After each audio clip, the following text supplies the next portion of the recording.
¿Qué tal? Saludos, muy buenas noches, bienvenidos a Vía V. Es martes 14 de enero. Juan José Rodríguez Sendín, muy buenas noches. Hola, buenas noches. Médico de familia y presidente de la Organización Médica Colegial, lo cual significa que representa nada más y nada menos que a 238.000 médicos que aproximadamente ejercen en estos momentos en España y que yo no sé en qué situación se encuentra, cómo están, cuál es el estado de ánimo de la profesión en estos momentos tan complicados para todos, pero también para la medicina y para la sanidad pública.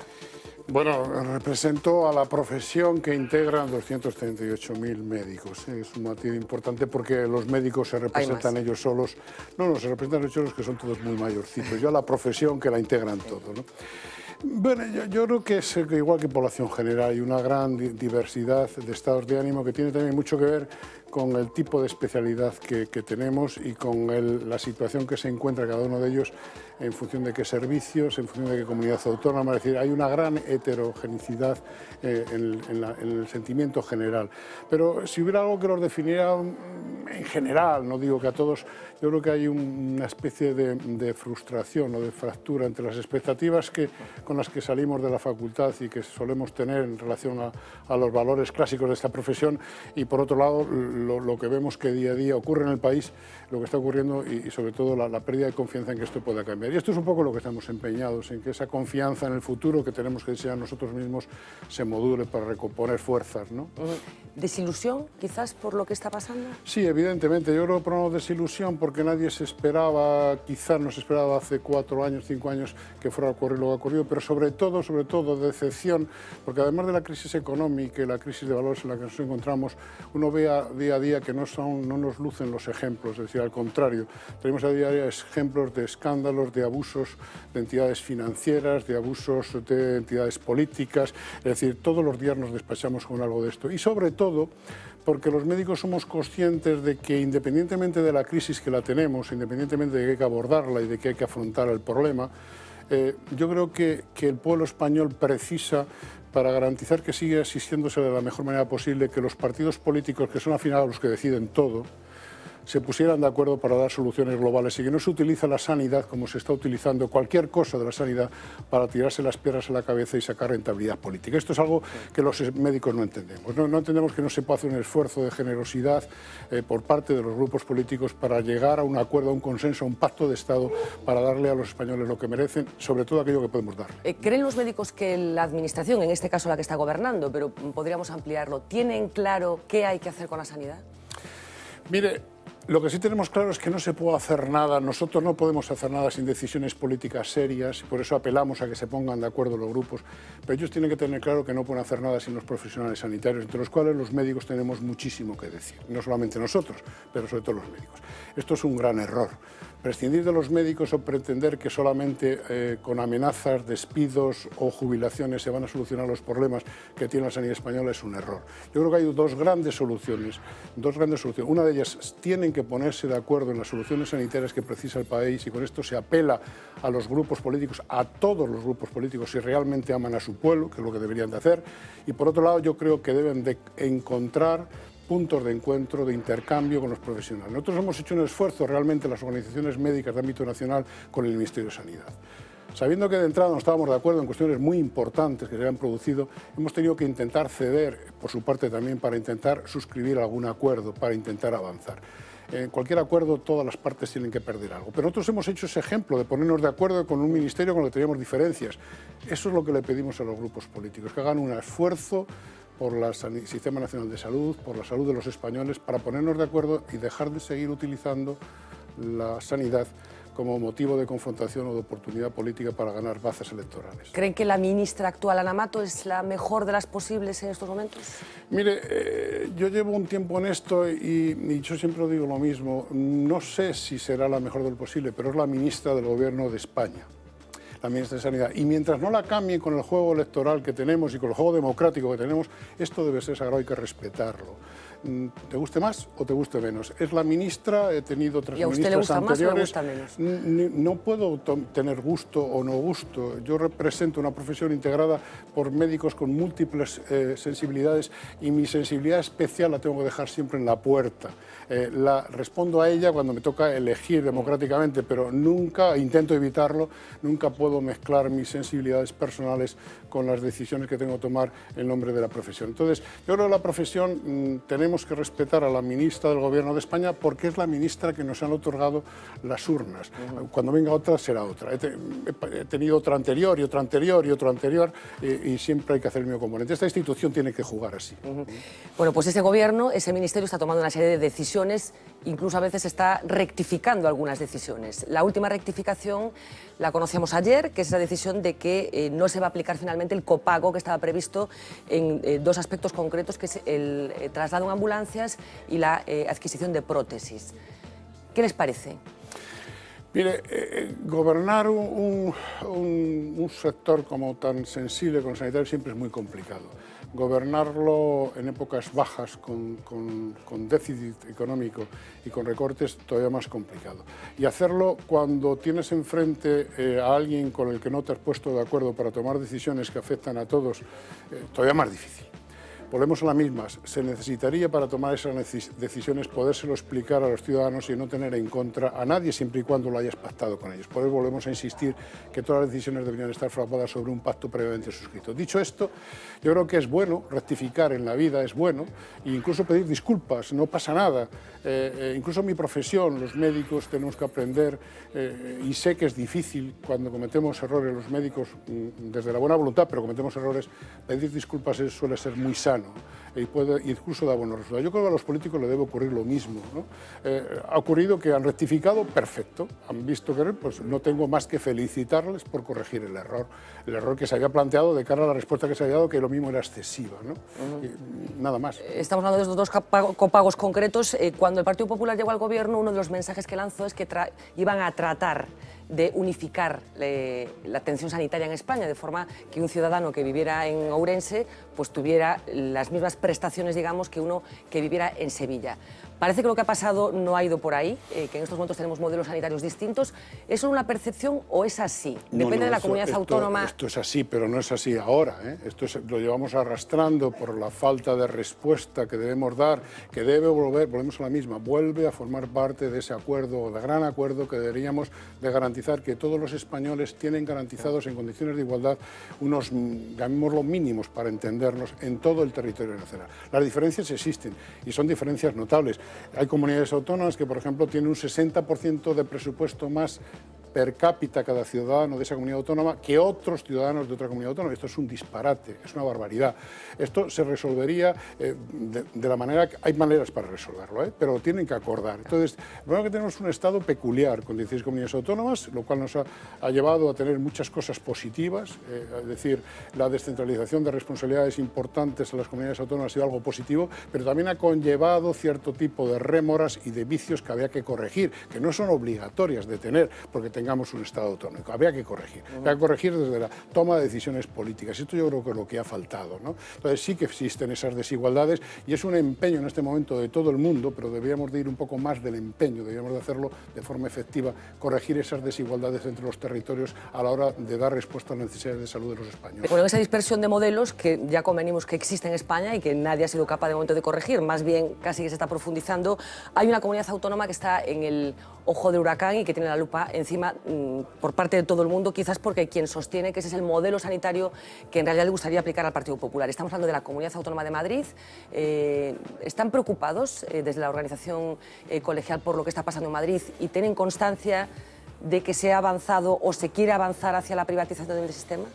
Mire, hemos estado preocupados, ahora estamos bastante menos preocupados porque entendemos que lo que ha ocurrido en Madrid y la forma de hacerlo ha provocado una respuesta centrada en Madrid muy importante, una respuesta prácticamente unánime de todas las profesiones sanitarias, especialmente la de los médicos, cada uno con sus niveles y sus volúmenes de intensidad, que se ha generalizado todo el país. De forma que lo que ha pasado en Madrid ha provocado que a nadie se le ocurrirá ahora hablar de sendas similares de cara a la privatización de del modelo sanitario español. Yo creo que va a ser difícil que eso ocurra. O sea, lo que ha venido, la lectura en positivo de lo de Madrid, lo que ha ocurrido en Madrid es que ya nos preocupa menos porque ahí están los resultados. Yo creo que el partido se lo debe de pensar. Y como consecuencia de los tribunales también. Así es la vida social y hay que celebrarlo. Esto hay que celebrarlo mucho, mire usted, porque esto demuestra que nuestra sociedad está viva y que mi profesión y las profesiones sanitarias están vivas y son capaces de defender un modelo sanitario de éxito, independientemente de que no tengamos suficiente dinero para mantenerlo como lo teníamos antes. Pero lo tendremos en un futuro seguro, pero el modelo no se puede cambiar. Bueno, lo cierto es que hay muchos ciudadanos que 4 años más o menos después de que empezara esta locura de la crisis tienen la sensación de que la sanidad pública está en peligro, o por lo menos de que avanzamos hacia una sanidad para ricos y una sanidad para pobres. ¿Es así? Esto nos ha preocupado mucho, es una frase que hemos utilizado nosotros y hemos descrito precisamente esa senda que se había abierto con esa propuesta de cambiar el modelo de sanidad universal, es decir, que un ciudadano por vivir, estar en España y nacer en España tenía garantizada la sanidad, o un modelo de aseguramiento, que aunque sea un modelo de aseguramiento para todos los igual, no es lo mismo. El aseguramiento antes o después permite niveles, y es una de las cuestiones que está en el debate. Nosotros creemos que la oferta sanitaria hay que dársela ante iguales o parecidas necesidades iguales a cualquier ciudadano que resida en nuestro país. Otra cuestión es qué consideramos que es ciudadano español, que esto es algo que tiene que responder y resolver en ese pacto que pedimos que se suscriba. Pero en todo caso, la voluntad de la sanidad española y del pueblo español siempre ha sido de responder con mucha generosidad a todo aquel que está en España y que necesita ser atendido. Otra cosa es que definamos qué necesidades les prestamos. Yo creo que ese riesgo ha existido, pero en este momento yo creo que no. Yo creo que hay conciencia suficiente para defender esto y en condiciones de igualdad. De todas maneras, la profesión por sí es lo que más le interesa. La profesión está claramente volcada en defender un sistema universal, de calidad, de accesibilidad igual para todos y mantenido con impuestos. Bueno, vamos a entrar en detalles después de esa universalidad, que a veces se dice como titular, pero cuando se entra en el detalle a lo mejor no es tan universal la sanidad de la que estamos hablando, o no pensamos todos lo mismo. Pero si mis datos no me fallan, parece que hay un pequeño repunte de la contratación de seguros privados, de sanidad estamos hablando, que podría indicar que las personas que se lo pueden permitir tienen una desconfianza en el sistema o consideran que en la sanidad privada van a estar mejor atendidos. ¿Es una alerta esto? Es una alerta, pero esto siempre ha ocurrido. Es decir, mire, lo que nosotros decimos es que el que pueda y quiera que haga los seguros complementarios que desee. Todo en la vida, cada uno es libre de gastar su dinero, utilizar su dinero donde quiera, el que pueda. Y digo y quiera. Pero lo que exigimos es que tenga máxima calidad, y en eso sí que estamos empeñados los profesionales, y yo creo que sí que lo vamos a conseguir. Siga teniendo nuestros servicios públicos máxima calidad asistencial. De forma que cualquier español que necesite cualquier situación, por muy difícil o compleja que sea atendido con garantías en el sistema público. Hablaba antes que utilizaba la palabra generosidad, que este país ha tenido siempre con la población procedente de fuera y que por razones diversas estaban en España, pero es cierto que hay un grupo no menor de personas, inmigrantes en situación irregular, que en teoría hay algunas excepciones en función de las comunidades, han quedado fuera del sistema, hasta el punto de que hace unas semanas The Economist, para algunos una auténtica Biblia, alertaba sobre una posible gran crisis sanitaria en España como consecuencia del tratamiento o del no tratamiento en realidad que se le está dando a toda esta población. ¿Qué le parece? Yo ese anuncio de The Economist creo que es exagerado. Yo creo que hay razones para que desde en algunos puntos el Sistema Nacional de Salud sea atacado y no creo que sea precisamente para defender el modelo que todos queremos. Yo creo que eso es exagerado. Otra cuestión es que tenemos una población inmigrante donde habría que solucionarle con garantías máximas que ante una necesidad van a ser atendidos. Y pero ese solo camino, ante una necesidad, porque las urgencias ya las podemos entender, pero, por supuesto. Pero tienen que estar, es justo que estén fuera del sistema, que no tengan los mismos derechos que yo, que nací en Ourense. Nosotros lo que creemos es que necesitamos que los que no, están en situación irregular, cualquier inmigrante que esté en España en situación regular tiene garantizada la asistencia. El tema es el debate está sobre los que están en situación irregular. Nosotros creemos que como esto se financia con impuestos, como esto se financia con impuestos, yo creo que todo el mundo debería tener garantizada una asistencia que consideremos, además de la urgente, los menores de 18 años y además de las embarazadas, debería tener garantizada todo aquello que requiera tratamiento por supuesto urgente, todo aquello que suponga un problema de salud pública y todo aquello que pueda suponer en un futuro un riesgo para la salud, o sea, con carácter preventivo también. Es decir, yo creo que esto sería suficiente, ¿no? Y tomar las decisiones oportunas. Quedaría el tema de los medicamentos. Yo creo que los medicamentos tendrían que entrar en las mismas condiciones que los demás.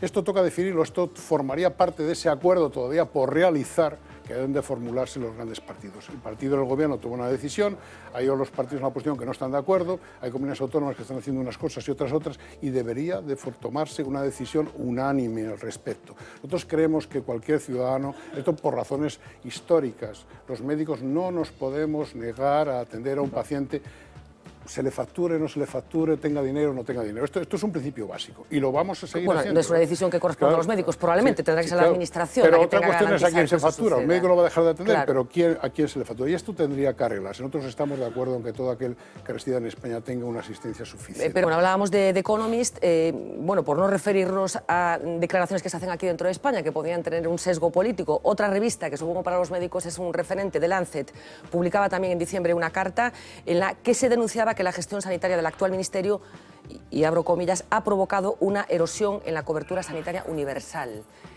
¿Coinciden en este diagnóstico? Sí, esto es lo que le he dicho antes.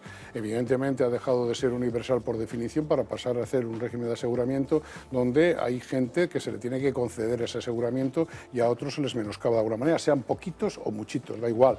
Lo cierto es que claro que esto ha cambiado.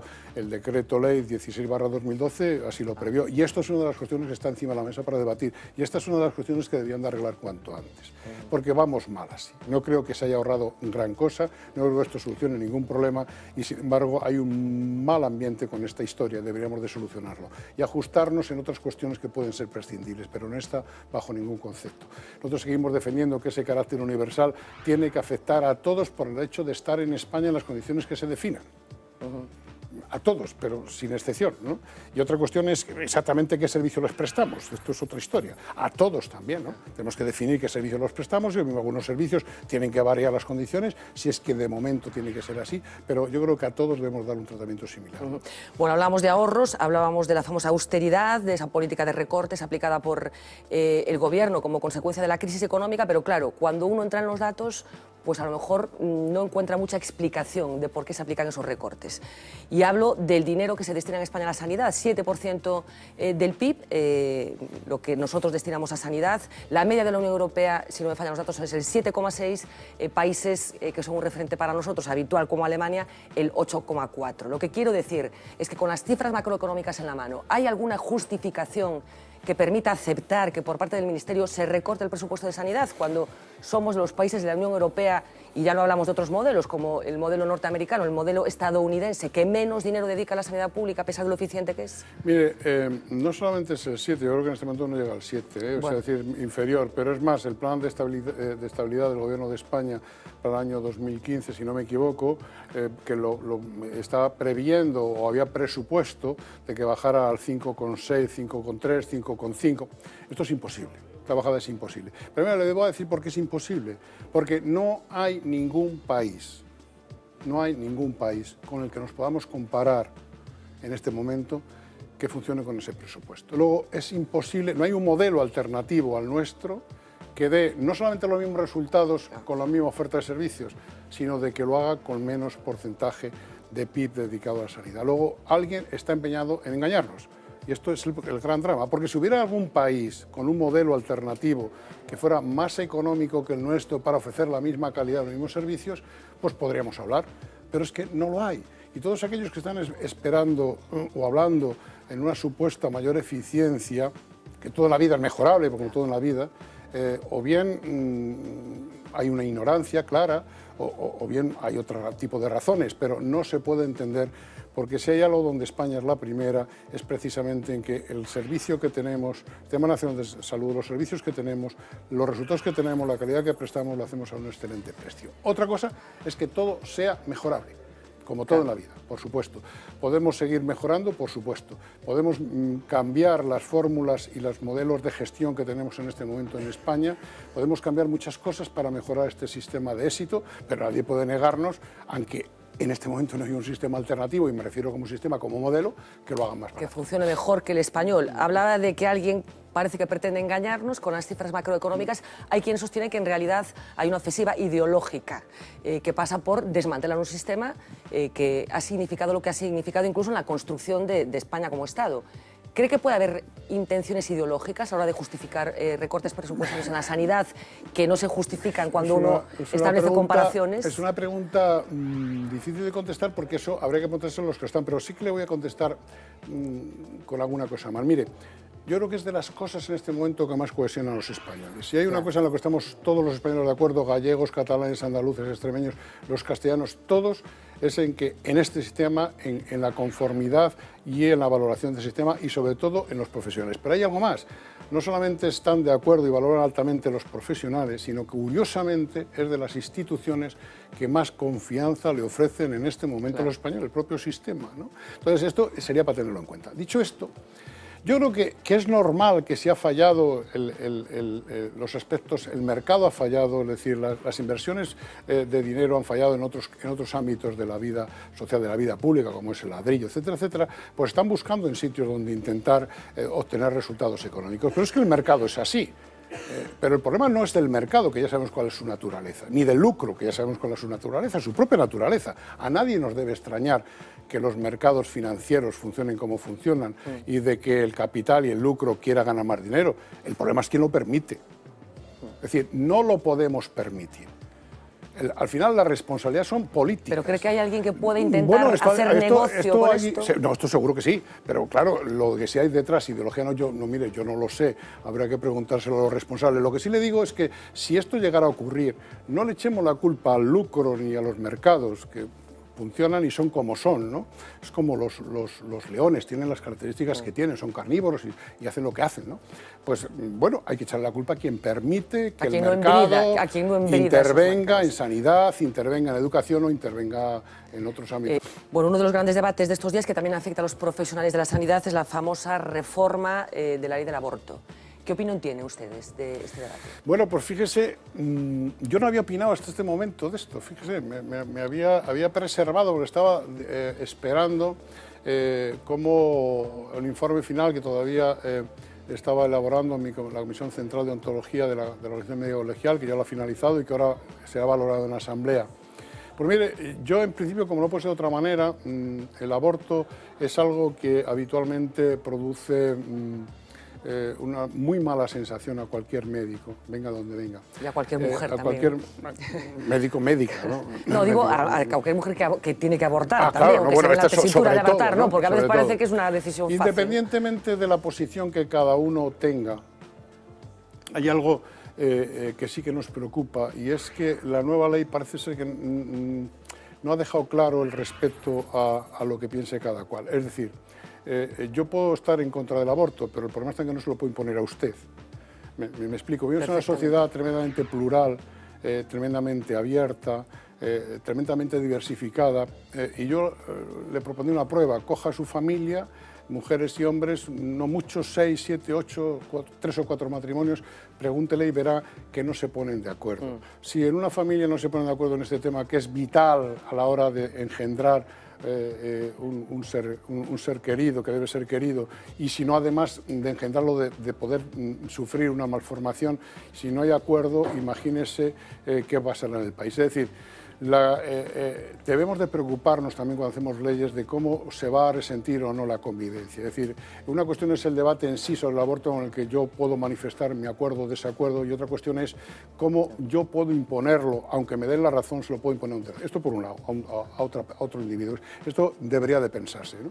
Yo creo que la ley debería de pensarlo. Yo no puedo imponerle a una mujer, yo no le puedo imponer a una mujer que tenga un hijo contra su voluntad siempre que cumpla esto en unos momentos determinados, sobre todo en ciertas circunstancias, independientemente de lo que yo piense. O sea, entiendo que la ley de plazos en principio es la que les parece más lógica. Hombre, es que hay una cuestión, la ley de plazos, o por lo menos que se respetara el tercer supuesto, pero es que hay otra cuestión añadida, que tampoco depende de la voluntad de uno.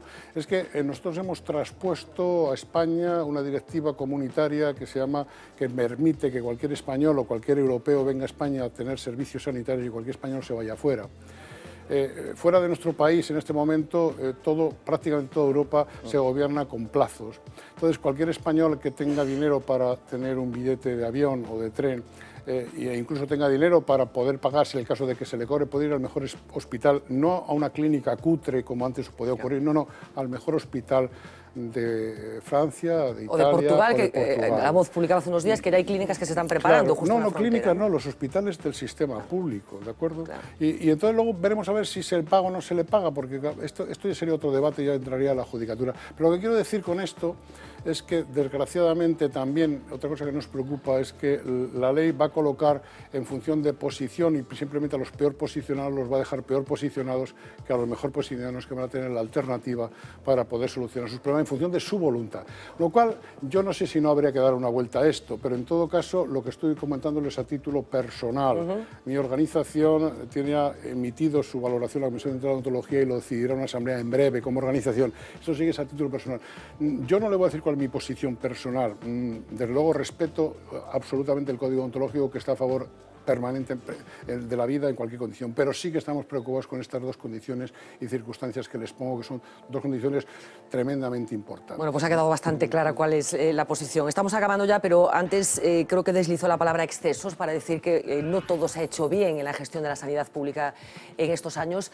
Así que la pregunta es, ¿cuáles han sido esos excesos? ¿Qué se ha hecho mal o qué se puede hacer bien o qué hay que corregir para que el sistema funcione mejor? Mire, yo creo que en el sistema la razón no la tienen siempre ni los políticos, ni la tienen siempre los médicos, ni las tienen tampoco los ciudadanos con sus peticiones indiscriminadas. Por ejemplo, un ciudadano puede querer, una comunidad de vecinos puede querer que le pongan una clínica al lado de un hospital, pero esto no es razonable, porque incluso no es poner el hospital, es que un hospital que no tiene pacientes suficientes o patologías suficientes es un hospital que tiene riesgos. Es decir, que todo no es así de fácil. ¿Quién tiene la razón siempre a la hora de tomar decisiones en sanidad? Pues es la población a atender, las patologías que atendemos. Es decir, hay que tomar siempre decisiones y planificar en función a necesidades reales, midiendo en base científica y en función de necesidades y de población a asistir. No se puede hacer por capricho del alcalde de turno, ni por capricho, ni por sacar réditos electorales en la próxima votación. Y de esto ha habido mucho. Se ha utilizado mucho la sanidad. Muchísimo. Ahora a los políticos se les olvida y hablan de que tenemos que ser más eficientes los médicos.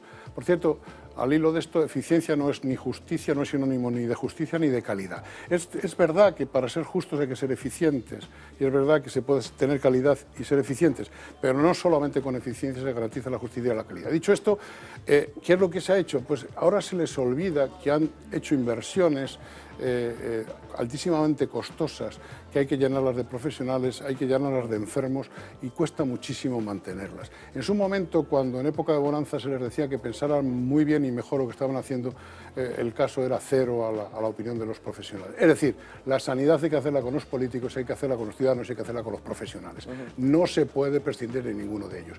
Y profesionales y pacientes y ciudadanos han intervenido más bien poco.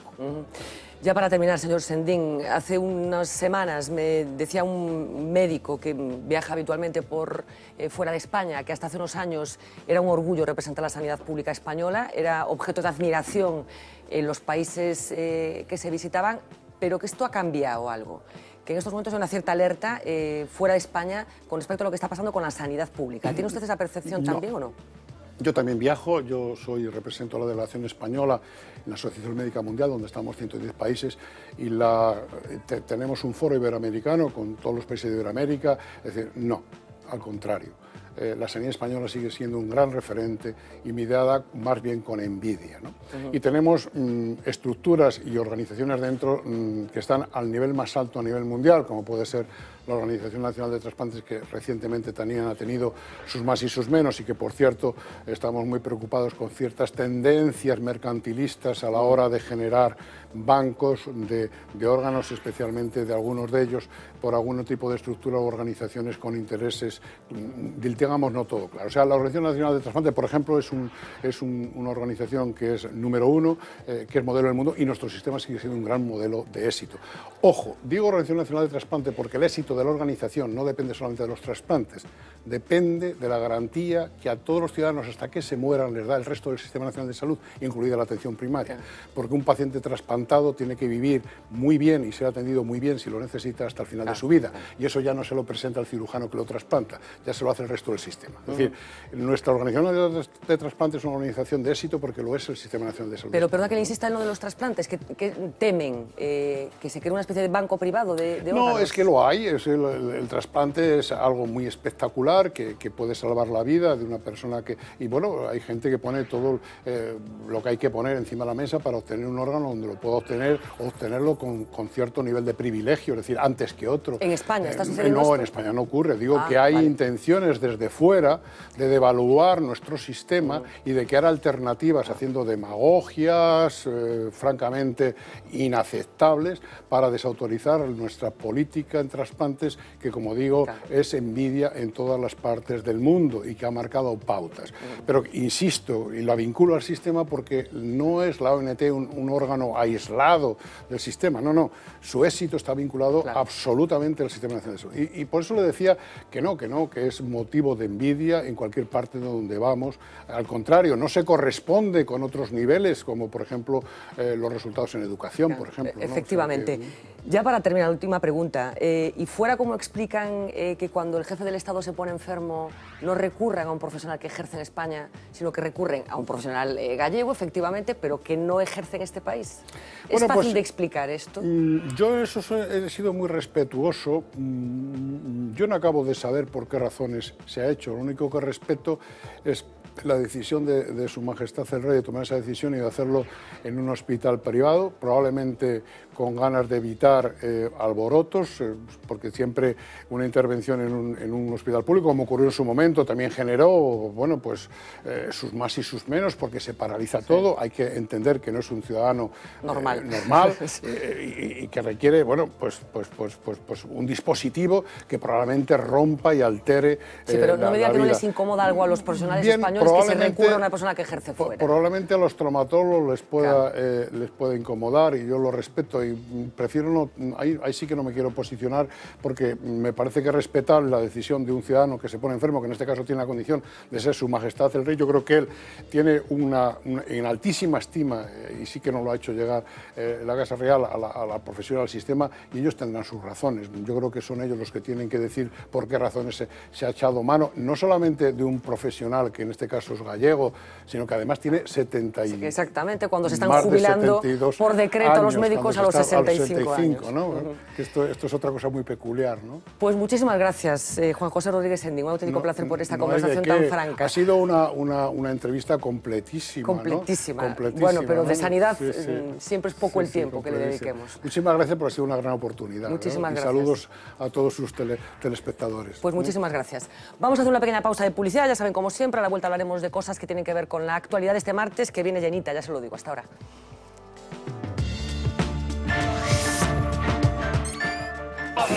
Barrio entero en la calle. Gritos. Esto es un atropello. ¡Esto es un atraco! Noches en vela y mañanas de frío y de lluvia. Que no queremos este gasto faraónico, que no es el momento. Protestas contra un nuevo bulevar o el principio del estallido social. ¿Cuántas veces hemos hablado de la crisis y de la falta de oportunidades aquí en Vía V? Si lo que buscas son nuevas oportunidades, seguramente tu sitio es la Escuela de Negocios ICE Business School, ubicada en A Coruña. Vamos a conocerla un poco mejor.